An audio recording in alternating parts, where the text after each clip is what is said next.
کی. لکه څنګه چې تاسو راوستلی شئ دوباره د قبرونو نه، نو یقینا چې دغسې به تاسو چې کوم لوز درسره شوی دی د دوباره ژوند او د قیامت د دوباره راژوندي کېدلو یقینا دا هم حق دی. نو دا طریقې ده په اثبات بعد الموت کې چې د مرګ نه وروسته یو بل ژوند شته او دا به کېږي. دویمه وجه دا ده، دویم مناسبت چې مخکې ویلو مخکې صورت کې فسبح باسم ربک، پاکي بیانوه د حمد د رب ستا. نو دلته دې صورت کې وایي الله طرف ته رامنډه کا، نور څیزونه پرېږدوه، نور بې ځایه محبتونه او بې ځایه وخت تېرول پرېږده. ففروا الى الله، الله ته راوګرځه. علماء وایي مفسرین دا طریقې ده په دعوا توحید کې چې د الله رب العزت یووالی دی، نو الله ته راوګرځه او نور پرېږدوه.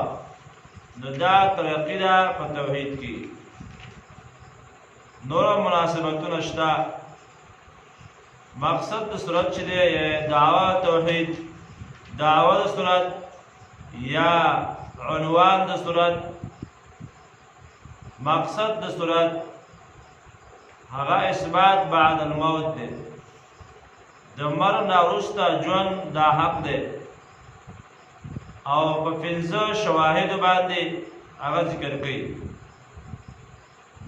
پنځه شواهد گواهی دا ذکر کوي او وروسته بیا صورت کې نور حالات ذکر کوي. بیا د مکذبینو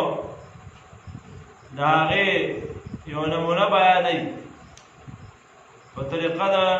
تخویف د دنیا باندې، او دغه شان ایماندارو ته زیری ورکوي ان المتقین فی جنات وعیون آخرین ما آتاهم ربهم انهم كانوا قبل ذلك محسنين. بسم الله الرحمن الرحیم. مدد غواړو د الله نه په شروع کولو کې چې عام مهربان او خاص مهربان دی. والذاریات ذروا، شاهد دی هغه هواګانې چې اولزوي په اولزولو سره، هواګانې الوزي په اولتو سره. علما وایي چې ذاریات دا شان دا په اتفاق د مفسرینو باندې هواګانو ته وایي، یا و د فا د قسم دی. والذاریات ذروا قسم دی په هواګانو باندې چا الوزي ذروان په الوتلو سره. فالحاملات وقرا، او بے پورته کوونکي دي بوج لره. چا ورځي د ورځې څونه بوج دی درنې دي، خو دا هواګانې هغه د یو ځای نه بل ځای ته په قدرت او کامیت الله باندې بوځي رابوځي. فالجاریات یسرا، او بیا بوتلونکي دي کشتو لره په اسانۍ سره. چې دا صفت د کشتو شي جاریات، یا صفت د هواګانو دی چې دا تلونکي دي په اسانۍ باندې اسانه باندې الوزي. یا جاریات هغه صفت د کشتو دی.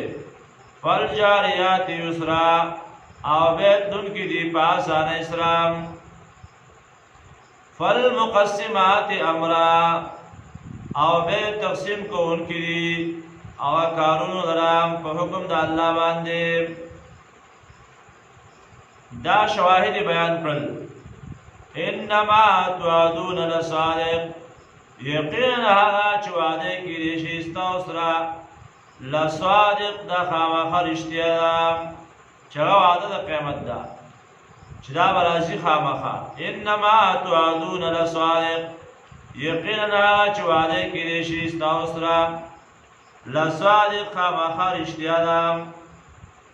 وإن الدين لواقع یقینا دا قیمت خامخا راتون کدی واقع کدون کدی وإن الدين لواقع نو دا اثبات بعد الموت چې د مرګ وروسته ګوره قیامت را روان دی او د هغې ځان په دې باندې نانګاره کوم بلکې قیامت به راځي خامخا والسماء ذات الحبوب او شاهد دی قسم دی په اسمان باندې چې خاوند د ګڼو ستورو دی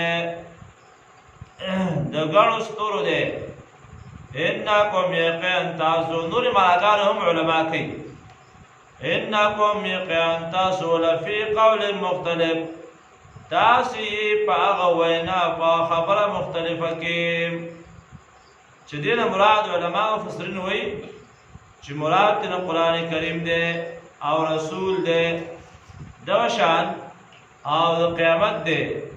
او دا هر یو پا بارے کی منکرین و جدا جدا خبری کولی قرآن ته به دا هو جادوګر دا هو جادو دی دا شان دغه ته به ویلي پیغمبر ته به دا خو ساحر دی او د قیامت مبارک وي دا خو درو خبرې دي دا کله راځي د قیامت نه څوک راغلي دي یاره دا اوس خبرې دی وای نو انکم یقینا تاسو لفی قول مختلف تاسو یې په یو خبره مختلفه کې یوفاکو اړول شي عنو د قرآن کریم نام من هغه څوک اوفک چې هغه واړول شو اوفک چې اړول شي د قرآن کریم نه قتل الخراسون نو فلعنت شي الخراسون القذابون دروجن خلق یو معنا دادا یا قتل الخراسون او فلعنت دکلشی اغا پتو خبری کون کی اسی اٹکل خبری چوئی یعنی دلیل و سرنی پا خبر بانی و پویگی نا یو خبر بی اوریدلی او بی بس لگی نو اٹکل خبری باوئی آگر براغلی پا دی باندی بیگ دی او دا باغلی پا آگر باندی بیگ دی الله دې څخه خلق دې هلاک شي دې څخه خلق تباه شي چې بغیر د پوهې نه هغه خبرې کوي وینا کوي قرآن کې منع راغلی ده ولا تقف ما ليس لك به علم مزه او موایا هغه خبره چې تا په هغې باندې پوهه نه وي ولا تقف ما ليس لك به علم الذين کسان هم دوی فی غمرة ساهون چې دی په جهل کی غافل دی یو معنا دادا الذین کسان هم دوی فی غمرتن چې دی په جهل کی پنا پوهی کی غاساهون غافل دی یو خدا چې ناپوه دی د دې سوچ سره نشته چې سز دکما او بل دا چې غافل دی طلب نه کوي نو دا کسان دی چې دی په جهل کی فنا پوهی کې ساهون غافل دی نو مقصد دا دی چې باید انسان پوهه حاصل کی او به خاص په حیثیت د مسلمان باندې ځکه داسې فتنې را روانې دي په قسمه قسم شکلونو باندې چې حدیث کې راځي داسې فتنې به راشي لکه د تورې تکې تور تیارې په شان هېڅ په دا پته نه لګي چې دا څه شی دي خو کله چې د انسان سره د الله کتاب وي او د دین غافل نوی نو دغه انسان به د فتنو نه بچ وي او یو روایت کې راځي جبرئیل صلی الله علیه السلام نبی اسلام ته فرمایل ستكون فتنن زردا جستا په امت باندې و فتنې راځي نو رسول الله صلی الله علیه وسلم د جبرئیل اسلام نه پوښتنه وکړه فمل مخرج منها یا جبرئیل اے جبرئیل السلام د دې فتنو نه د بچاو د خلاصېدلو ذریعه او سبب څه شی دی جبرئیل السلام ورته فرمایل قال کتاب الله. دا دغه سيزونو نه دغه فتنو د بچ کېدلو دپاره هغه د الله کتاب دی او دې ته الله رڼا ویلې ده چې چا سره دا رڼا موجود وه نو یقینا په یو ډګر کې به پاتې نه راځي. په هر ځای کې چې دی د مخ په وړاندې باندې ځي لار به ورته ښکاري چې زما د تلو لار دا یوه ده. لکه سړي سره چې بیټري او لوړه او جوړه کنده ورته ښکارېږي، دغسې چې چا سره په ژوند کې د الله قانون او کتاب موجود وي نو یقیني چې د هغه سره هغه ته به دا ښکاري چې دا لار زما تګ ده او دا نه ده. هغه کسان د هلاک شي چې هغه په توپ خبرې کوي، علم ورسره نشته، او هغه کسان دي چې دا په جهل کې غافل دي. او دویم علما ذکر کوي هغه کسان چې دوی په بېهوشۍ کې او پرېښودونکي د الله کتاب لره، ساهون پرېښودونکي د الله کتاب لره. یسألونه تپوس کوي ستانه ایانا یوم الدین، چې کله به ورځ د جزا. ایانا یوم الدین، چې کله به دا ورځ د جزا. وی یوم دا خو هغه ورځ ده علی النار یفتنون، چې دی به په اور کې وسوځولی شي. یا علما بله معنا کوي چې دی به په دې اور کې وراته کړی شي. یفتنون یا معذبون، دا په دې کې عذاب کړی شي او وسوځولی شي. او دې ته به ووایي ذوقوا فتنتکم، وسکئ تاسو عذاب د سوځولو. هذا الذي دا هغه دی کنتم به تستعجلون، چې تاسو په دا په تادۍ باندې غوښتله. او انبیاء اسلام واقعیت کې تېر شوي دي چې موږ ته عذاب راوله که نه. ان كنت من الصادقین، که ته د رښتیو نه یې نو عذاب راوله. هذا الذي دا هغه دی کنتم به تستعجلون، چې تاسو په تادۍ باندې غوښتلو. خوشخبري ایمان والو ته هغه چا چې د الله قانون یې ومنه او د قرآن تابع شو، تقوا یې په ځان کې پیدا کړله، د الله نه وویرېده. تقوا څه معنا د الله نه ویره، نو د هغې دپاره خوشخبري بیانوي. ان المتقین فی جنات وعیون، یقینا متقین چې داوی په باغونو او په چینو کې به وي. آخذین دی به اخلي ما آتاهم ربهم، هغه چې ورکړی دی دې طرف د دوی. انهم یقینا دوی چې کانو قبل ذلک، مخکې د دې نه محسنین، ښایسته عمل کوونکي و. محسنین ښایسته عمل کوونکي، د جنتیانو اعمال یې کول، ښایسته عمل یې کو. او هغه څه شی دی؟ یو عمل او نمونه دا ده کانو دوی قلیلا من اللیل، د شپې نه ما یهجعون، خوب کوون چې خوب یې کو، یې لږ خوب به کو، او نور به زیات وقت به د الله په عبادت کې تېروو. قلیلا من اللیل ما یهجعون، یعنې د شپې به راپاڅېده، نوافل به کول، بیا خاص کر په هغه دریمه حصه کې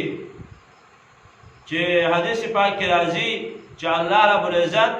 د شپې په دریمه حصه کې اول اسمان ته راکوز شي، څنګه چې د هغه د شان سره مناسب دي. او وایي چې آیا شته څوک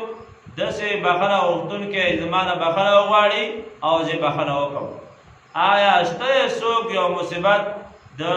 د مصیبت نه خلاصې موندونکی چې دا وایي ما د مصیبت نه خلاص کړي نو چې زه د مصیبت نه بچ کړم؟ او الله د دعاګانې کوي. او بیا حدیث کې بیا د هغې نور تفصیل راځي چې جنت کې داسې بنګلې او داسې مقامات تیار شوي دي چې بهر طرف یې دننه ښکاري او د بهر طرف یې دننه ښکاري او دننه طرف یې بهر ښکاري. صحابو تپوس وکړي د الله پیغمبره چې دا د چا دپاره دي؟ دغه محلات او دغه بنګلې دغه ځایونه د چا دپاره دي؟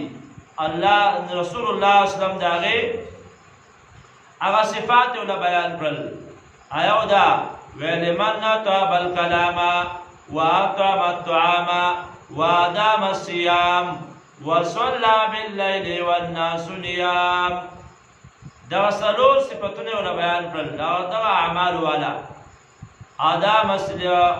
آدم صيام اطعم الطعام چې خوراک ورکوي په نوم د الله باندې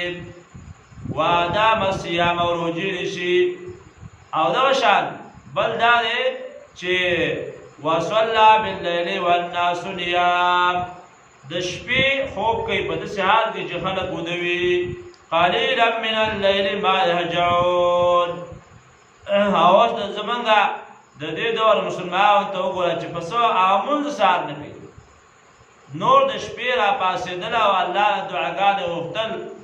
او حدیث کې راځي چې په دا وخت کې انسان راپاڅېږي او دعا غواړي د الله یې رد کوي او بیا د مسلمان دعا چې هغه په صحیح طریقه باندې په دا وخت کې وغواړي الله قبل اگر که څه وخت بعد وي نو دغه صفت دی کانو دی قلیلا من الليل ډېر لږ د شپې نه ما یهجعون لږ خوب کوونکي وبالاسحار هم یستغفرون او سحار نه مراد پېشمنی دی لکه حدیث کې راځي تسحروا تاسو پېشمنی کوئ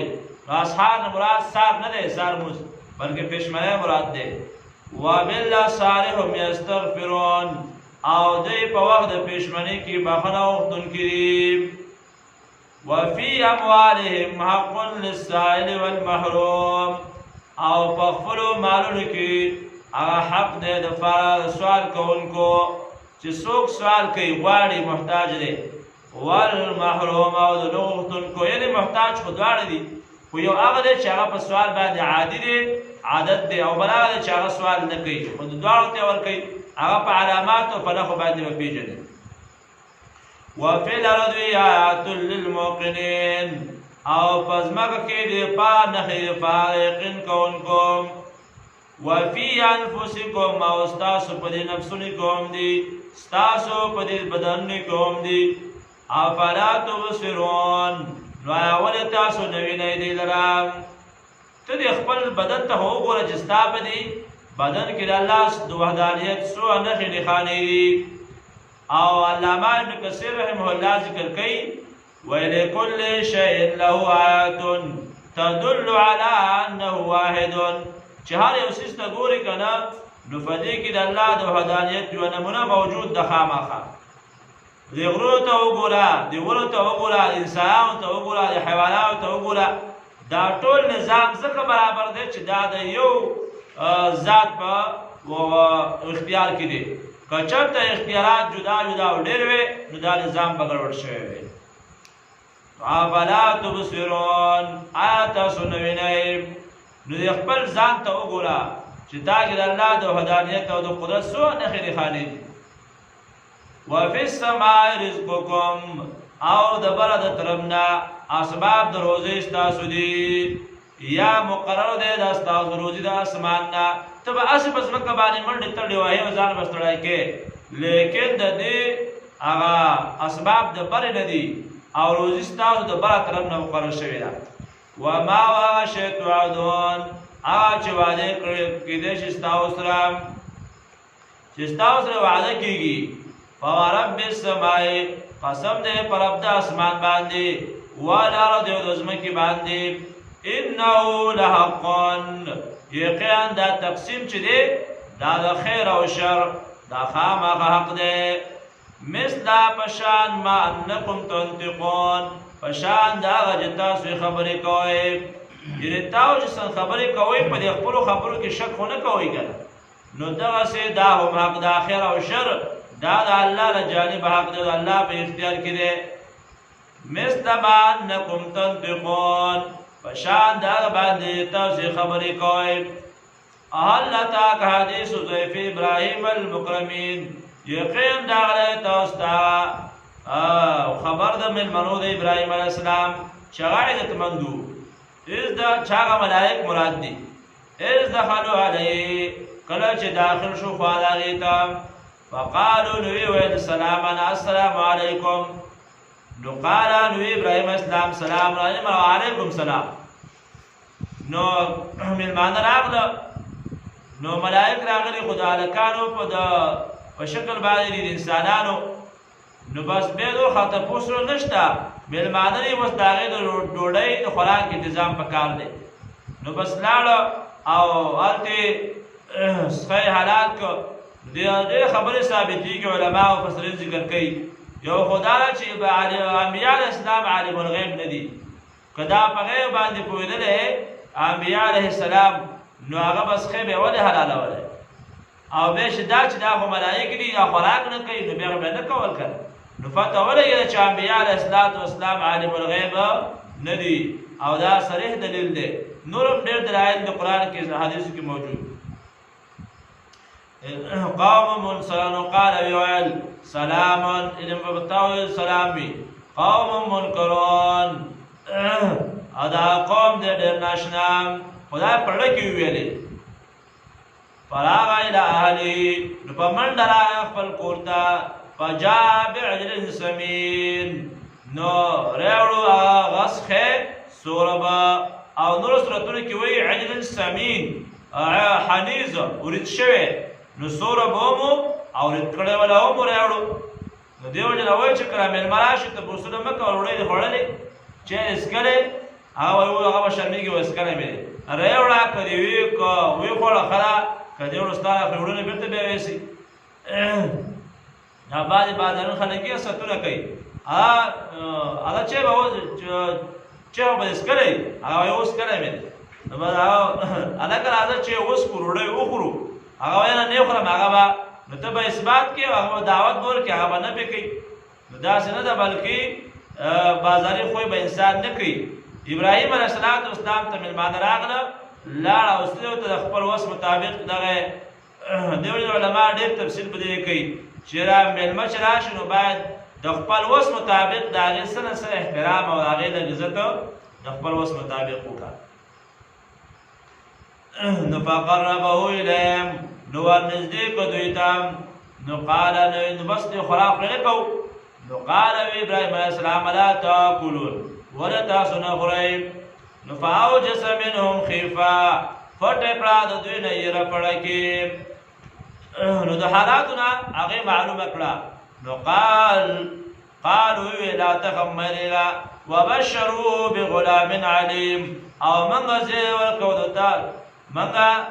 زیری ورکړو په یو حالت پوهه باندې یېرېږه مه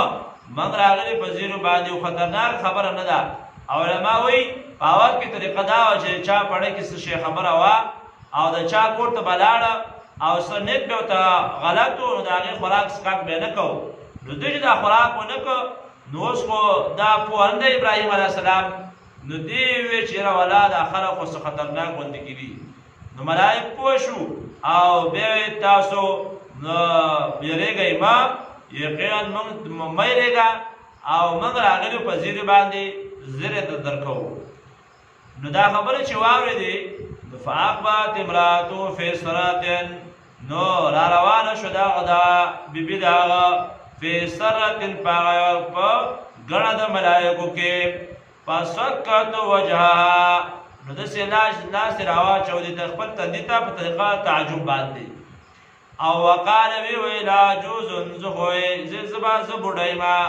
او بل دا چې شنډه یم نو زما به څنګه اولاد کېږي مخکې طه کې نور سورتونو کې د هغې تفصیل تېر شوی دی نو قالو دې ملایکې وفرمایل ملایکو کذلک همدغسې قال ربک ویل دې ستا رب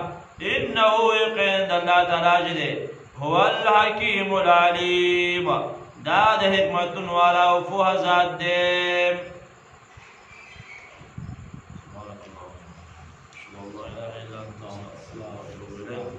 اللهم إني أسألك علما